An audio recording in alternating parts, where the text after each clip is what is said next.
ইমাম Azam Abu Hanifa রহমতুল্লাহি আলাই উনি যতগুলো ফিকার ইমাম আছেন, হাদিসের ইমাম রয়েছেন, ইমাম আজম আবু হানিফা রহমতুল্লাহি আলাই উনি হচ্ছেন তাবিঈ। রসুল করিম সাল্লাল্লাহু আলাইহি ওয়াসাল্লামের হাদিসের বাশারত অনুযায়ী, যে হাদিসটি ইমাম মুসলিম সহ অনেকেই বর্ণনা করেছেন, যে লাউ কানাত ইলমু ও ফি রাওয়ায়াতিন লাউ কানাদ দীনু ইনদা সুরাইয়া লাতানাওয়ালাহু রাজুলুম মিন ফারিস আও মিন আবনায়ে ফারিস। আল্লামা ইবনে হাজার হাইতামি আল খায়রাতুল হিসানের মধ্যে, জালালউদ্দিন সিয়ুতি তাবিয়ুস সাহিফার মধ্যে আর অনেকে এই বেশারতের মেজদাক করেছেন ইমাম আজম আবু হানিফাকে। ইমাম আজম আবু হানিফা রাদিয়াল্লাহু তাআলা আনহু সারা আইম্মায়ে সালাসা, আইম্মায়ে ফুকাহা বা আর যারা আছেন কেউ তাবিঈ নন। উনি আমাদের বর্তমানে যারা আহলে হাদিস আছেন ওনারা ইমাম আজম আবু হানিফাকে শুধু আহলুর রায় বলে। যখন ইমাম মালিক রাদিয়াল্লাহু তাআলা আনহুর কথা আসে তখন বলে উনি আহলুল হাদিস, উনি হাদিস মোতাবেক ফয়সালা দিয়েছেন। যখন ইমাম আহমদ বিন হাম্বলের কথা আসে ওনাকেও বলে উনি আহলুল হাদিস, উনি হাদিস মোতাবেক ফয়সালা দিয়েছেন। যখন ইমাম শাফি রহমতুল্লাহ আলাইহির কথা আসে তখন ওনাকেও বলে আহলুল হাদিস, উনি কোরআন হাদিস মোতাবেক ফয়সালা দিয়েছেন। যখন ইমাম আজম আবু হানিফা নোমান বিন সাবেত রাদিয়াল্লাহু তাআলা আনহুর নাম আসে তখন ওনারে তনকিদ করে বলে, তাহকির করে বলে যে না উনি আহলুর রায়।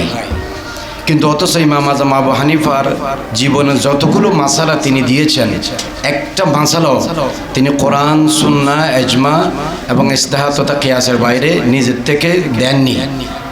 আল্লামা ইমাম ইবনে আব্দুল বার আল আনদালুসি আল ইন্তিকা ফি ফাদাইলে আইম্মায়ে সালাসাতিল ফুকাহা কিতাবের মধ্যে লিখেছেন, আমি পড়েছি যে উনি ইমাম আজম আবু হানিফা বলেছেন, আমি প্রথমে কিতাবুল্লাহ থেকে ফয়সালার চেষ্টা করেছি, ওখানে যদি না পাই রাসূল পাক সাল্লাল্লাহু আলাইহি ওয়াসাল্লামের হাদিসের চেষ্টা করেছি, ওখানে যদি না পাই আকওয়ালে সাহাবা এবং আসারে সাহাবার মধ্যে আমি চেষ্টা করেছি, ওখানেও যদি আমি না পাই তারপরে আমি ইজতিহাদ করেছি কোরআন সুন্নাহ আলোকে। হযরত ইমাম আজম আবু হানিফা জীবনে কোনোদিন নিজের থেকে কোনো কথা স্বেচ্ছায় কোরআন সুন্নাহর বাইরে গিয়ে কোনো মাসালা তিনি বিবরণ দেননি, এরকম কোনো প্রমাণ তারা দেখাতে পারবেন না। তারা শুধু জাবানদারাজি করে, হত্যাজাবাজি করে, দুশ্মনে হিসেবে তারা ইমাম আজম আবু হানিফার বিরুদ্ধে কথাগুলো বলে। ইমাম আজম আবু হানিফা রাদিয়াল্লাহু তাআলা আনহু কমপক্ষে 60 জন, বেশিতে 22 জন সাহাবীর সাথে সাক্ষাতের কথা কিতাবে এসেছেন। আল্লামা ইমাম বদরুদ্দিন আইনি, আল্লামা ইমাম ইবনে হাজার আল আসকালানি, আল্লামা জালালুল মিল্লাত ওয়াদ্দিন জালালউদ্দিন সুয়ুতি, আল্লামা ইমাম ইয়াফিঈ, আল্লামা ইমাম জাইনুদ্দিন হাফেজ জাইনুদ্দিন আল ইরাকি, আল্লামা ইমাম ইবনে খালিকান, আল্লামা ইবনে হাজার হাইতামি সাহেব আল খায়রাতুল হিসান এবং আল্লামা জালালউদ্দিন সিয়ুতি তাবিয়ুস সাহিফার মধ্যে আরও অনেকেই এই কথা স্পষ্ট করে লিখেছেন। তিনি হযরত আনাস বিন মালিক রাদিয়াল্লাহু তাআলা আনহুর সাথে হযরত ইমাম আবু হানিফা নিজে বলেছেন, রাআইতু আনাস বিন মালিক ইউসাল্লি কায়মান, আমি আনাস বিন মালিক রাদিয়াল্লাহু তাআলা আনহুকে সাক্ষাৎ করতে গিয়েছি, আমি দেখেছি উনি দাঁড়িয়ে নামাজ পড়তেছেন সশক্কে। এছাড়াও ওয়াহাদানি রওয়ায়াত ইমাম আজম আবু হানিফা থেকে একাধিক, যে ফদলুল তলবুল ইলমে ফরিজাতুন আলা কুল্লি মুসলিমিন, হযরত ইমাম আজম আবু হানিফা হযরত আনাস বিন মালিক থেকে রওয়ায়াত করেছেন। এরপরে ইন্নাল্লাহ ইউহিব্বু যে হাদিসটা রয়েছে আপনার এগাসাতুল লেহফান, মানে যারা বিপদে পড়লে এদেরকে হেল্প করার অন্তরে যে যাদের প্রচেষ্টা থাকে, এই হাদিসটাও ইমাম আজম আবু হানিফা হযরত আনাস বিন মালিক থেকে বর্ণনা করেছেন। এছাড়াও আরেকটা হাদিস আর এভাবে আছে যে মান তাফাক্কাহা ফিদ্দীন কাফাহুল্লাহু ওয়ারযাকাহুল্লাহু মিন হাইসু লা ইয়াহতাসিব, এই হাদিসটাও ইমাম আজম আবু হানিফা হযরতে আব্দুল্লাহ ইবনে জুজ আজ-জুবাইদি রাদিয়াল্লাহু তাআলা আনহু থেকে বর্ণনা করেছেন। এছাড়াও আর অনেক সাহাবী আবু তুফাইল আমির আল ওয়াসারা সাক্ষাৎ করেছেন, এই সাহাবীর সাথে সাক্ষাৎ করেছেন, এটা একদম প্রমাণিত। এতগুলো সাহাবীর সাথে সাক্ষাতের প্রমাণ যুগশ্রেষ্ঠ শাফি, মালিকি, হানাফি, হাম্বলি হার মাযহাবের আইম্মা ইকরাম থেকে তসদিক, এতরাফ থাকা সত্ত্বেও গায়ের জোরে, ঠোঁটের জোরে ইচ্ছাকৃতভাবে মিথ্যা বলে যে আমাদের দেশের এক শ্রেণীর আলেম ইমাম আজম আবু হানিফার মাকাম যে কতটুকু, সুলাইমান বিন মেহরান যাকে ইমাম আমস বলা হয়, জগৎ বিখ্যাত উনি মুহাদ্দিস ছিলেন। ওনার সামনে এক ব্যক্তি এসে ওনাকে একটা মাসালা জিজ্ঞেস করেছেন, ইমাম আজম আবু হানিফা এটা নিজে উত্তর দিয়ে দিয়েছেন। সুলাইমান বিন মেহরান জিজ্ঞেস করেন, আপনি এই প্রশ্নের উত্তর কোত্থেকে দিলেন? বলেন, আমি আপনার থেকে যে হাদিসগুলো পেয়েছি ও হাদিস থেকে আমি উত্তর দিয়ে দিয়েছি। তখন তিনি বলেছেন যে ইয়া মাশারাল হাজরিন আনতুমুল যে আতিব্বা ওয়া নাহানু সায়াদিলা, যে হযরত ইমাম আজম আবু হানিফা যে উনি হচ্ছেন ডাক্তার আর আমরা হচ্ছেন ফার্মেসি বা ওষুধ বিক্রেতা। তাইলে এই কথাটা আল ফকি ওয়াল মুতাফাক্কির মধ্যে খতিব বাগদাদি বর্ণনা করেছেন। ইমাম আজম আবু হানিফার যে মকাম, উনি হযরত ইমাম বুখারীর অসংখ্য শেখ এই কথা স্বীকার করেছেন, ইন্নাহু লা ফকিহুন লা ফকিহুন লা ফকিহুন। তো ফকিহুন ওয়াহিদুন আসাদ্দু আলা শাইতানে মিন আলফি আবিদিন। এখানে দুইটা বিষয়, একটা হচ্ছে ইলমে হাদিস, একটা হচ্ছে ইলমে ফিকহ। ইলমে হাদিসের মধ্যে দুইটা জিনিস মৌজু, রিওয়ায়াতুল হাদিস, দারায়াতুল হাদিস। আর ইলমে ফিকহের মধ্যে দুইটা জিনিস মেন, আলফাজুল হাদিস, মাআনিল হাদিস। ইমাম আজম আবু হানিফাকে আল্লাহ তাবারক ওয়া তাআলা সেই জামানার মধ্যে সবচেয়ে বেশি ফাকাহাত, বেশি অমুকিয়ত ফিল ইলম ফি ইলমিদ দ্বীন ওয়াল ফিকহ এবং বসিরত এবং বাসারত যেটা দান করেছেন তার ধারক কাছেও কেউ নেই। ইমাম আজম আবু হানিফা রহমতুল্লাহি আলাইহি ওনার কাছে অসংখ্য হাদিস ছিল। অসংখ্য হাদিসের মধ্যে উনি প্রায় তকরিবান 50,000-এর বেশি হাদিস ওনার মুখস্থ ছিল। ইমাম আজম আবু হানিফা রহমতুল্লাহি আলাইহি উনি বলেছেন যে আমি মৌজার উপর ময়লা লাগের নিচে, মাছে উপরে। তা আমি তো নিচে মাছে করতে বলি নাই, আমি তো উপরে মাছে করতে বলেছি। কেন উপরে মাছে করতে বলেছি? রাসূল পাক সাল্লাল্লাহু আলাইহি ওয়াসাল্লাম হাদিসের উপর আমল করতে গিয়ে একজন মানুষ যদি নামাজে কাহা কাহা করে হাসি দেয় তাহলে তো তার নামাজ ভাঙার দরকার, উযু ভাঙবে কেন?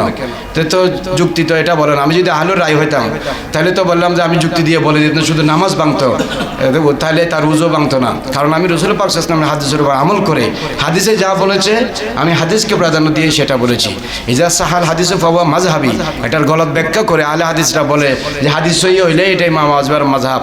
রাসূল পাক সাল্লাল্লাহু আলাইহি ওয়াসাল্লামের প্রত্যেকটা হাদিস যেটা ইমাম আজম আবু হানিফার কাছে ওয়াহাদানি বা সুনাই বা সুলাসি যেভাবে এসেছে একজন দুইজন তিনজনের মাধ্যমে, ইমাম আজম আবু হানিফা কিতাবের মাধ্যমে, সুন্নতের মাধ্যমে এবং রাসূল পাক সাল্লাল্লাহু আলাইহি ওয়াসাল্লামের সাহাবায়ে কেরামের আকওয়ালের মাধ্যমে উনি যেটা আল্লাহ রাসূলের সাহাবী থেকে ডাইরেক্ট যেটা শিখেছে, এটা ইমাম শাফি, ইমাম মালিক, ইমাম আহমদ বিন হাম্বল অন্যান্য ইমামের পক্ষে সেটা তো সম্ভব হয়নি। সুতরাং সেই হিসাবে তিরমিজি শরীফের যে হাদিসটা আছে, লা তামাসসুন নারু মান রাআনি ওয়া রাআ মান রাআনি, আমাকে যে দেখেছে এবং ওনাকে যে দেখেছে তাকে জাহান্নামের আগুন স্পর্শ করবে না।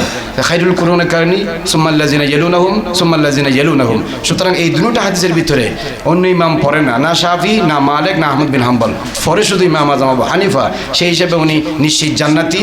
ওনার দিকে তীর দেওয়া মানে রাসূল পাকের দিকে তীর দেওয়া, রাসূল পাকের হাদিসের দিকে তীর দেওয়া, সাহাবায়ে কেরামের দিকে তীর দেওয়া। সুতরাং ইমাম আজম আবু হানিফার কোনো মাসালা মনগড়াত নয়, বেসলেস নয়, বেগার এতেমাদ নয়, বানোয়াট নয়। আজ পর্যন্ত কোনো পৃথিবীতে কোনো মায়ের সন্তান সামনে দাঁড়িয়ে এটা প্রমাণ করতে পারবে না যে ইমাম আজম আবু হানিফা স্বেচ্ছাচারিতা করে দিনের মধ্যে হত্যাজাওয়াজ করে, জবানদারাজি করে, নিজের এখতিয়ারি বা নিজে কোনো জিনিস লুকিয়ে দিয়েছেন, এরকম কোনো কিছু প্রমাণ করতে পারবে না। আমাদের হানিফি মাযহাব সারা পৃথিবী বিখ্যাত একটা মাযহাব। The most of the people and community of the world follow the Imam Azam Abu Hanifa for his intellectuality in the both knowledge of Quran and sunnah. Quran সুন্নাহর এবং ইলমে ফিকহ যে মা ইউরিদুল্লাহু বিহি খাইরান ইউফাক্কিহু ফিদ্দীন, আল্লাহ যার কল্যাণ চায় তারে ফাকাহাত ফিদ্দীন দেয়। তো ফিদ্দীন মানে কি? দিন মানে কোরআন এবং সুন্নাহ। মা ইউরিদুল্লাহু বিহি খাইরান ইউফাক্কিহু ফিদ্দীন, তো দ্বীনের মধ্যে ফাকাহাত, ইলমে হাদিস এবং ইলমে কোরআনের মধ্যে গভীর থেকে গভীর দৃষ্টি আল্লাহ পাক যারে পছন্দ করে, দুনিয়া এবং আখিরাতে যার ভালাই চায় তারে দিয়েছে। সমস্ত উলামায়ে কেরাম 1400-1500 বছর ইতিহাসে সবাই বলেছেন ইমাম আজম আবু হানিফা লাজবাব ফকি। তো উনি যদি লাজবাব ফকি, সকল উলামায়ে কেরামের কাছে যদি এটা অ্যাডমিটেড ফেক্ট, এটা সারা বিশ্বব্যাপী স্বীকৃত, তাহলে আল্লাহ পাক নিশ্চয়ই ওনার ভালাই চেয়েছেন। সেই ইমাম আজম আবু হানিফার হানিফি মাযহাবের অনুসারী হওয়া সৌভাগ্যের ব্যাপার। আজকের ইমাম আজম আবু হানিফা কনফারেন্সে যারা উপস্থিত হয়েছেন তাদের প্রত্যেকের জোতা আমার মাথার উপর। আমি তাদের ছাত্র হওয়ারও যদি হতে পারি আমি নিজেকে সৌভাগ্যবান মনে করি। আমি আহলে সুন্নাত ওয়াল জামাতের এই প্রবীণ এবং বরেণ্য যুগশ্রেষ্ঠ উলামায়ে কেরামের আমি দীর্ঘায়ু কামনা করি। বিশেষ করে আঞ্জুমানে কাদিরিয়া চিশতিয়া আজিজিয়া কেন্দ্রীয় পরিষদের মাননীয় চেয়ারম্যান পীরে তরিকত শাহজাদা হুজুর আল্লামা আবুল ফরা অধ্যক্ষ মোহাম্মদ ফরিদুদ্দিন মাদ্দাজিল্লাহুল আলী বারাকাল্লাহু ফি হায়াতি। আশা করব এই ইমাম আজম কনফারেন্স ঢাকাতে এটা যেন ধারাবাহিকভাবে আল্লাহ পাক যেন করায়, আমরা যেন বারবার ইমাম আজমের পক্ষে আওয়াজ তুলতে পারি, কথা বলতে পারি। এই সমস্ত যুগশ্রেষ্ঠ ওলামায়ে কেরাম বেঁচে থাকতে এদের লেখনির মাধ্যমে, কথার মাধ্যমে, বলিষ্ঠ আওয়াজের মাধ্যমে আমরা যেন আমাদের এলমকে আরও সমৃদ্ধ করতে পারি। আল্লাহ রাব্বুল আলামিন এই মাহফিলকে, এই অনুষ্ঠানকে কবুল করুক এবং বড় হুজুর কেবলা পেশওয়া আহলে সুন্নাত হুজুর গৌসে জামান আল্লামা আজিজুল হক আল কাদেরী মকামকে আল্লাহ পাক আরও বেশি বুলন্দ করুক, জান্নাতুল ফেরদৌসে আলা মাকাম ফায়েজ করুক। ওয়া আখিরু দাওয়ানা আনিল হামদুলিল্লাহি রাব্বিল আলামিন। আসসালামু আলাইকুম ওয়া রাহমাতুল্লাহি ওয়া বারাকাতুহু।